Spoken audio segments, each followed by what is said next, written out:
eu sou a professora Adriana e vou lecionar produção de texto para o 7º ano do Colégio Emaús. Lembrem-se, turma, de seguir todas as orientações. Bom, hoje eu vou fazer a correção das atividades sobre a revisão da prova, ok? Eu deixei 2 textos, algumas questões abertas, outras fechadas, para vocês treinarem para a prova, ok? Então, eu vou iniciar com o texto embaixo da ponte, sem número.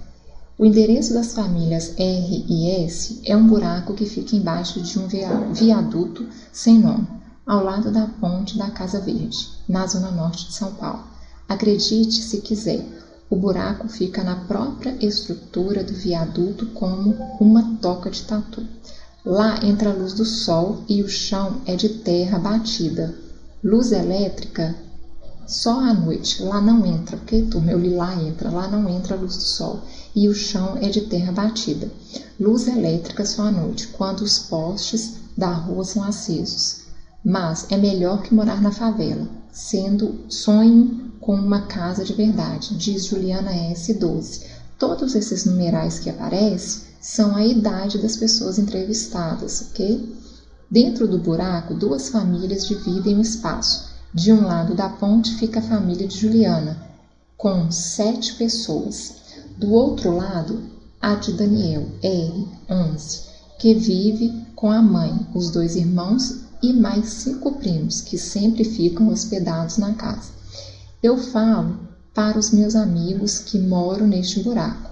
Vou esconder por quê, mas eles dão risada de mim, conta Jaqueline S, 9. Rua é quintal. Espaço para tanta gente não há. As crianças se amontoam para dormir em colchões espalhados pelo chão.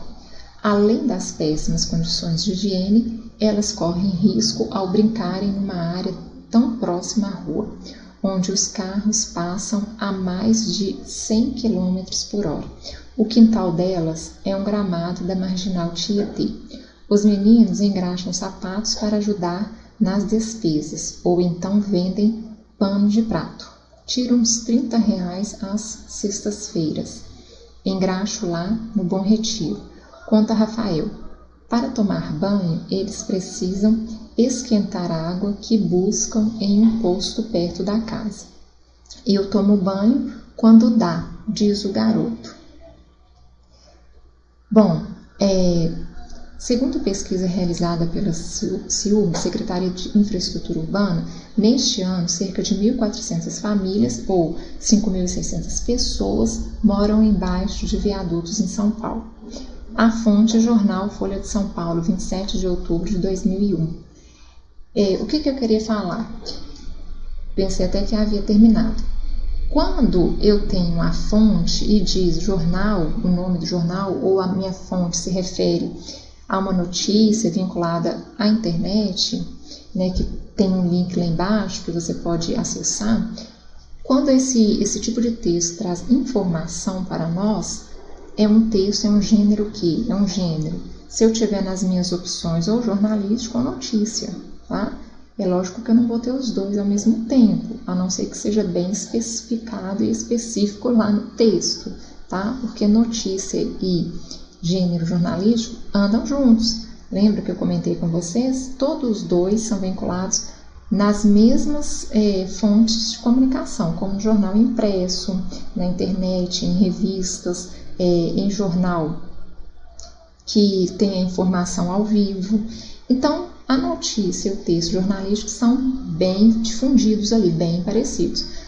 Quando eu tenho uma notícia que se difere desse texto jornalístico, é porque eu vou ter a reportagem. Então, a reportagem ela vai trazer um texto mais completo, um texto ao qual eu vou ter que pesquisar para dar aquela informação. Já a notícia é um texto menor, né? É um texto que não vai prolongar muito em relação a detalhes, como a reportagem, tá? Mas, tanto um quanto o outro vai trazer o que para o leitor? Informação, ok? Então, qual é o assunto tratado na notícia? A notícia informa a respeito de 2 famílias que vivem em um buraco localizado embaixo de um viaduto na capital paulista. As duas famílias citadas na notícia enfrentam diferentes problemas pelo fato de morarem em um buraco, localizado embaixo de um viaduto. Marque a alternativa que não apresenta um problema enfrentado por elas. Então, péssimas condições de higiene nós vimos que tem. Risco de morte por atropelamento também e falta de luz solar. Então, qual que não é citado no texto? Inundação provocada pela água da chuva. Não é citado no texto. Pode até haver, porque eu já vi notícias de pessoas quando, lembra, foi no início do ano e também no final do ano passado, aquelas chuvas muito fortes que aconteceram aqui em BH, muitos ficaram desabrigados, mas pessoas também que tinham seus barracos ali em lonas, moravam em lonas, debaixo da ponte também ficaram desabrigados, entre aspas, porque eles já eram desabrigados, mas que moravam ali debaixo da ponte, ia acontecer essa inundação por causa da água da chuva e piorou mais ainda a situação. Mas neste texto aqui não é falado sobre isso, ok? Releia este trecho retirado da notícia. Eu falo para os meus amigos que moram neste buraco. Vou esconder por quê, mas eles dão risada de mim, conta Jaqueline S. 911. A parte acima sublinhada no depoimento de Jaqueline revela que os amigos dela são solidários, amáveis, piedosos ou preconceituosos. Está na cara que é preconceituosos, né? Porque se eles fossem solidários, amáveis, eles não iriam rir da menina e nem piedosos, né? Então, eles não são nem piedosos, porque senão eles não iriam rir dela. Então, eles são o quê? Eles dão a entender que são o quê? Preconceituosos, ok? Na frase, além das péssimas condições de higiene, elas correm risco ao brincarem numa área tão próxima à rua. A palavra destacada refere-se a quem? Então, elas retoma as crianças, tá? Pronome aí, pessoal, que eu uso no lugar o quê? Dos meus nomes, para não ficar tão repetitiva a minha frase, não é verdade? Do meu sujeito. Então, eu vou lá e uso os pronomes, eu vou e coloco ali, eu coloco os pronomes pessoais para relacionar ao termo que já foi dito anteriormente. Então, eu não preciso repetir aquele termo, eu uso os pronomes, ok? Para isso, eu faço uso dos pronomes. Ao colocar na notícia depoimentos das crianças que moram no buraco, debaixo de um viaduto em São Paulo, a repórter utiliza determinado sinal de pontuação. Qual sinal é esse? Para que ele foi empregado? Então, a repórter utiliza o sinal de aspas. Ele foi empregado para sinalizar que as referidas falas não são da jornalista. É um dos usos aí da aspas, tá? Conheça uma espécie de libélula ameaçada. Então, aqui é um outro texto, tá? Elas voam depressa de um jeito que sempre chama atenção. Para quem gosta de observá-las, sentar à beira de um laguinho ou de um riacho e fixar os olhos no espelho d'água é uma dica e tanto. Pode apostar que as libélulas virão. As libélulas apresentam cores e tamanhos variados. Têm o hábito de fazer voos rasantes sobre a água. Será que fazem isso para se refrescar? Que nada. Esse é um costume das fêmeas, que batem com o final do corpo, o abdômen, na água. Pois bem, as larvas das libélulas são exclusivamente aquáticas. Então, quando a fêmea encosta o abdômen na água, ela está liberando seus ovos, que depois de algum tempo vão eclodir, liberando as larvas. Alguns grupos de libélulas colocam os ovos em locais diferenciados, como a Leptagnion actum, que é um nome científico, por isso que é um nome difícil, né? Complicado, que nós nunca talvez vimos, cujas larvas se desenvolvem na água acumulada em bromélias da Mata Atlântica. Essa espécie tem um abdômen considerado longo, de aproximadamente 4,5 centímetros. Há muito tempo, a Leptagnion actum não era encontrada. Imagine você que, por 40 anos, não houve registro de sua observação por um pesquisador.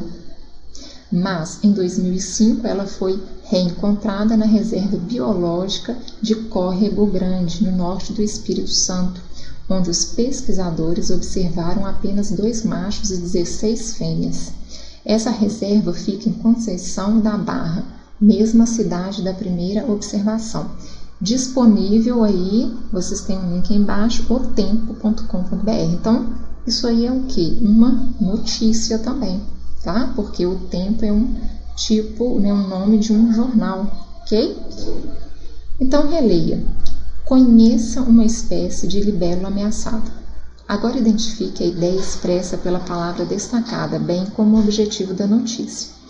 Então, a palavra conheça expressa a ideia de pedido, porque é um verbo que está no imperativo, no modo imperativo. Mais precisamente, funciona como um convite para que o leitor conheça as características e os hábitos da espécie de libélula ameaçada de extinção, ok?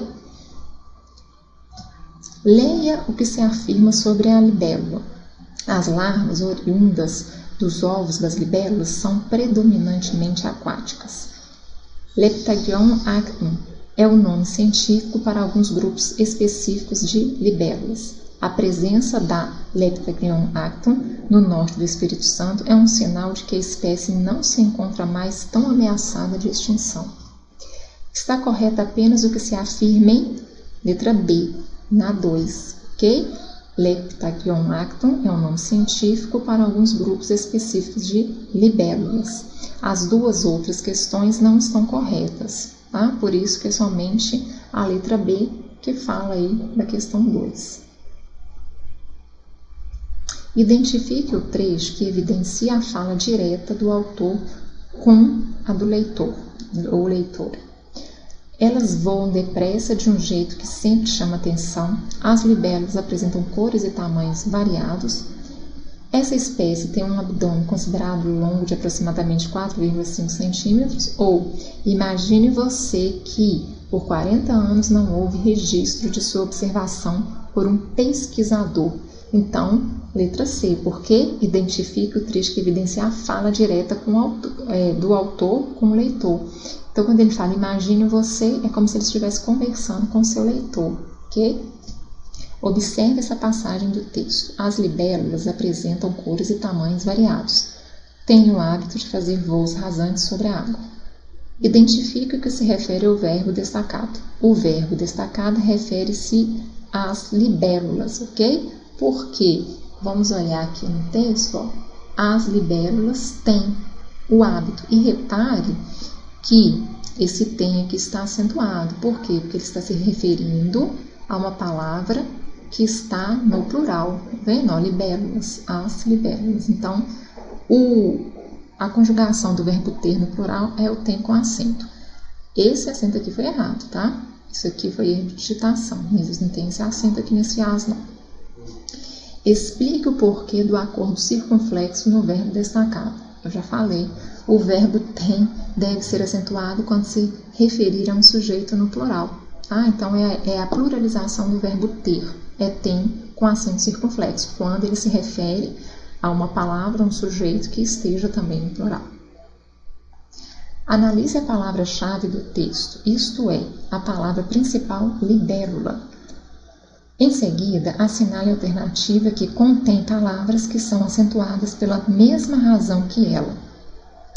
Então, libélula aí é uma palavra proparoxítona porque ela tem a sua terceira sílaba contando da direita para a esquerda, mais forte, acentuada, tônica. Água e hábito não, porque água é paroxítona. Atlântica e fêmea também não, porque fêmea é paroxítona. Bromélias e espírito também não, porque bromélias é paroxítona. Então, eu tenho aquáticas e córrego, porque todas duas também são paroxítonas, assim como libélula, ok? Letra D. Bom, eu termino por aqui a correção e lembrem-se, juntos no caminho certo. Turma, façam a prova com calma, atenção, que vocês vão conseguir fazer tudo. Não está complicado, leia apenas com atenção. Interpretação de texto é ler, reler quantas vezes for necessário, ok? Boa sorte para vocês. E mais uma vez, lembrem-se juntos um caminho certo.